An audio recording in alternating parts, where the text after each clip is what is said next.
The dog lunged at the polished oak, claws scrabbling, bark splitting the hush of the chapel like a siren. Folding chairs rattled. Mourners flinched. A white-gloved usher moved to grab the leash, too late. Max, a broad-shouldered German shepherd with battle-scar eyes and a coat like storm-tossed iron, threw his weight against the coffin of Officer Jacob Cole and howled. The sound was raw. A living wound torn open.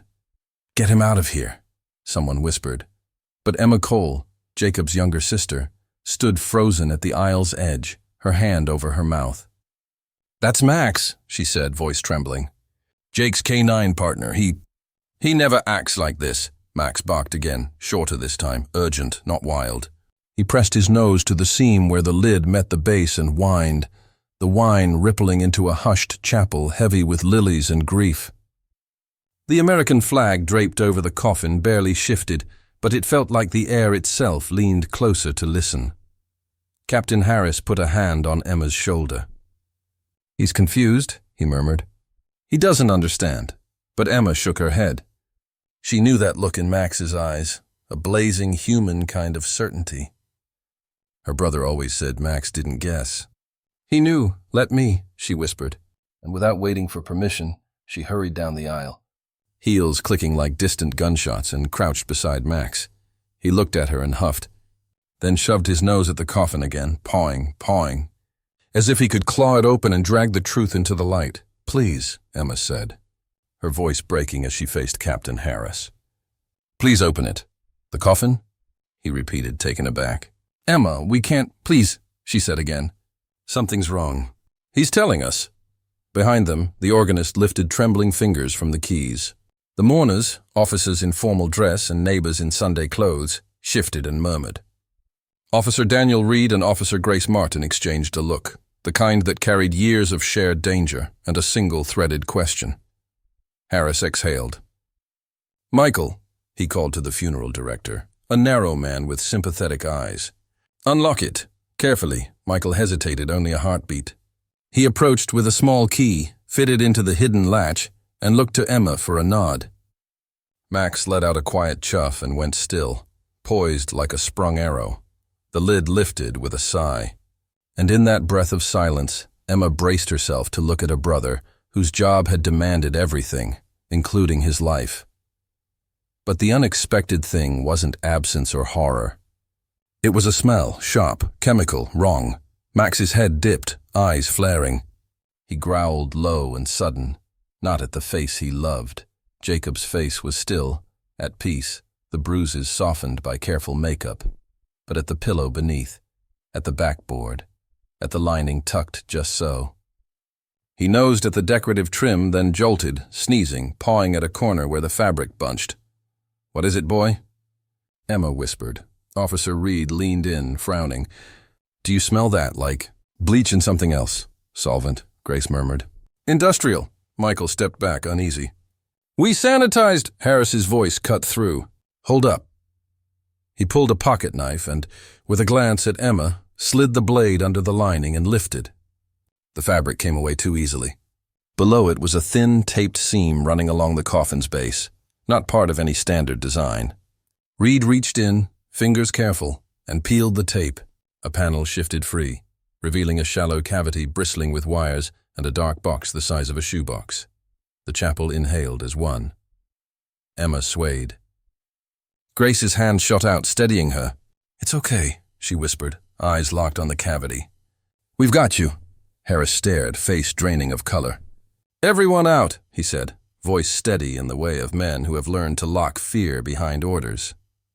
"Now go, Michael, clear the chapel." "This is a police matter," Max barked once, sharp, then went silent, pressing against Emma's leg.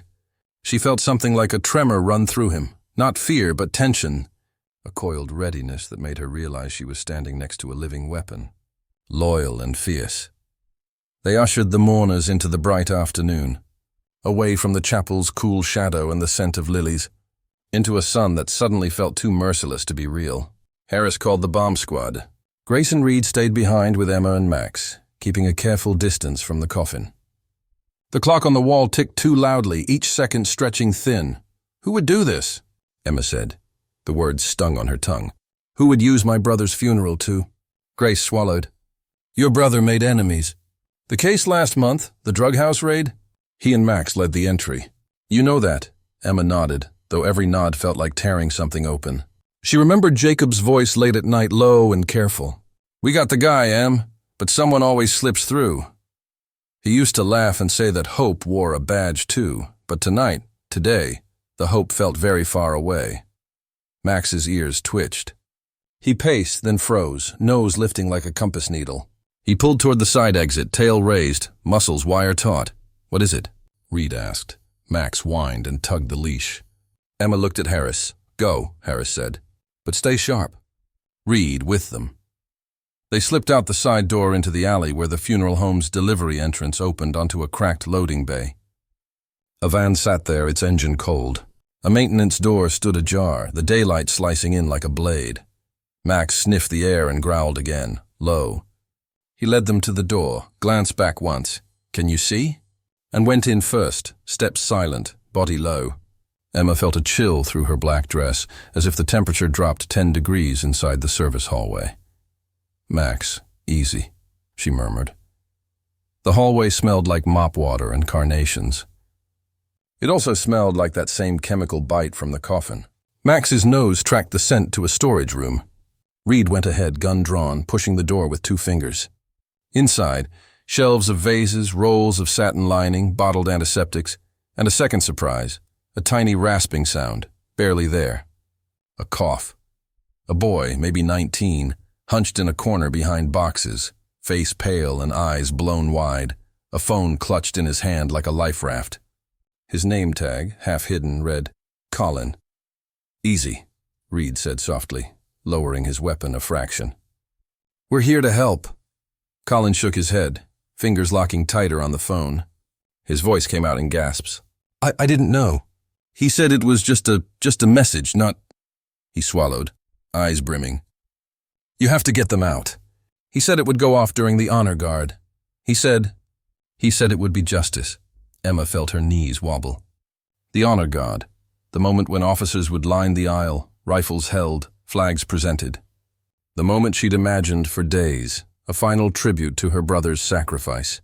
The thought of it detonating into chaos inside that chapel made her chest ache. Who is he, Colin? Reed asked, voice still calm. Give us a name. Colin flinched, as if the name itself could reach out of the air and strike him. They call him Jackal, he whispered. He said he knew your schedules. He said your brother ruined him. He paid me to swap the lining. I didn't know there was... He broke off, choking on a sob.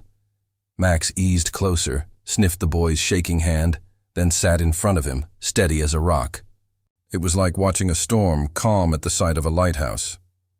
We need the phone, Reed said gently. Is he watching you? Colin nodded miserably. He said to live-stream the funeral, to make them see. Emma thought of the crowd outside, the officers, the families, Captain Harris, the folded flag. She thought of Jacob lying there, and fury flared in her chest like a flare ignited. Max looked at her, reading the heat on her face, and made a soft sound, as if reminding her to hold it together. They had to be smart now, like Jake would be. Reed took the phone, fingers swift, and killed the stream. He turned to Emma. We're going to stop this. They returned to the chapel with Colin between them, his steps faltering. Bomb techs had arrived, 2 specialists in heavy vests, eyes lit with practiced intensity. Captain Harris had cleared the block. Sirens distant, radios crackling, a small constellation of command spun up around the threat. The lead tech, Sarah King, crouched beside the coffin, her gaze like a lens. You did good opening it slow, she said to Harris. She glanced at Max. And you, nice work, officer. Max flicked an ear, gaze never leaving the coffin. Emma caught a breath that felt like it might steady her and didn't. She stood beside him, fingers in his ruff, and felt that he was shaking. Not from fear, but from the strain of holding it all inside. Can you disarm it? Harris asked. Sarah didn't answer right away. She put on a headset, murmured to her partner, then lifted the panel again. Old-school blasting cap with a remote receiver. Crude but effective, she said. We jam the signal. We buy time to neutralize. Reed nodded towards Colin. The man behind this calls himself Jackal. He wanted a live stream, Sarah's jaw set. She gestured to a tech who flicked on a jammer. The air seemed to hum, everything else falling away for a long moment. In that hum, Max stiffened. His nose turned toward the open chapel door, where the blocked-off street glimmered beyond a wedge of light. A figure stood there at the far barricade, shaved head, dark jacket, hands in pockets. He watched the building with a stillness that felt like pressure. Emma followed Max's stare. "Is that him?" she whispered to Colin. Colin's face drained. Yes, Harris saw him too. "Reed, Grace, with me," he tapped Emma's elbow. "Stay here." But Max didn't. He leaned forward, again a tug on the leash, a silent insistence. The threat is not in the coffin now. It's out there. Emma hesitated, then did what she had always done with her brother, trusted the dog. "Max," she said, clear and low. "Find." He surged forward, pulling her into motion through the swirl of uniforms. Grace slotted in at her side, Reed ahead, moving like water parting around rock. They spilled through the doors and into the heat bloom of afternoon. The crowd had been pushed back, taped off. The man at the barricade didn't run. He just smiled. "I was wondering when you'd come out," he said. His voice carried. The nearby officers shifted, hands hover-light near holsters. Max barked once, thunder in the open air. The man's smile bent at the edges, not a grin, but a crack in a mask. "I wouldn't," Reed called. "Hands where I can see them." Jackal raised his hands, but there was something off, a twitch, a shift of his stance. Max's ears went flat. He lunged, one perfect powerful line of motion. His weight hit the man's midsection. They went down hard. Something skittered from the man's jacket and clinked on the concrete. A second phone.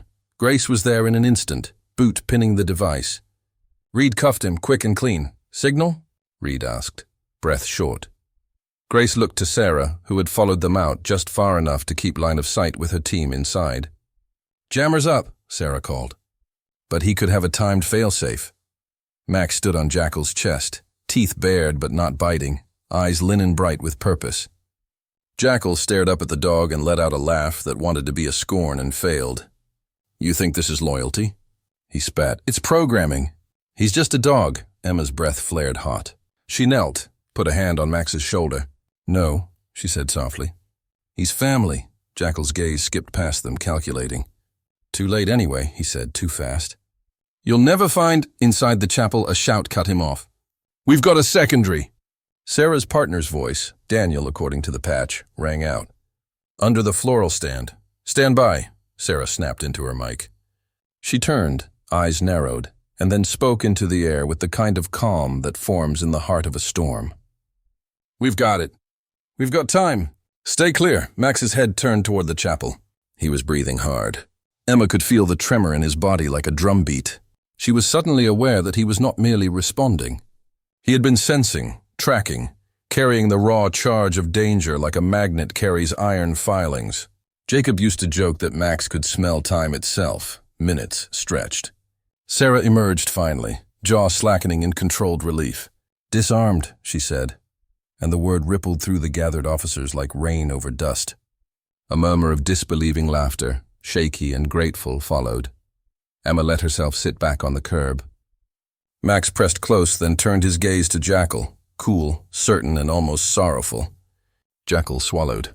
For the first time, he looked unsure. They found the rest of the parts in the van, the receipts, the components, the lists. Jackal had planned a spectacle. He wanted the city to watch it burn grief into memory. Instead, he watched a dog stand guard over a coffin and save the living.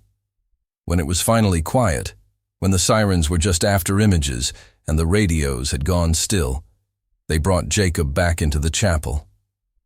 The flag was straightened, the lilies arranged again with careful hands. Sarah stepped close to Emma.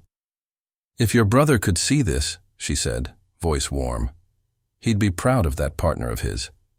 Emma nodded, tears finally sliding free. "He always said Max would know what to do when it mattered." She looked down at the dog. He did. At the rescheduled honor guard, they let Max walk at the head of the aisle, his paws whispering over the runner. Sunlight fell through stained glass windows, pooling blue and gold across the floor, and everything felt both sharper and softer, for once. the world making room for complicated things like grief and relief in the same breath. As the rifles were presented, Max paused at Jacob's coffin. He didn't bark now. He nosed the corner gently, a hello instead of a plea, then lay down, chin on paws. The room held itself very still. Later on the steps, Captain Harris gathered them close. "We'll tell this story for years," he said, eyes shining, about how a dog wouldn't let us look away. Emma rested her hand on Max's head. "He didn't let us bury a lie," she said. "He made sure we buried only what we had to." Max lifted his head and looked out at the crowd. Children pressed against their parents' sides, officers stood straighter than usual, and somewhere a fountain kept talking to itself, unbothered by terror and triumph. Life going on. Life always finding its footing again. In the end, Emma took Max home. The house felt less empty with him there, like the walls recognized the paw-scratch rhythm of a different heartbeat. He slept by Jacob's jacket the first night, nose tucked into the sleeve, and Emma dreamed she heard her brother's voice saying, "It's okay, Em. He's with you. He's got this." She woke to find Max watching her, ears perked, tail a slow wash against the floorboards. They went for a walk under a sky just beginning to think about dawn, the kind of gray that forgives everything. And as they walked, she realized the unexpected thing in the coffin wasn't just wires and malice.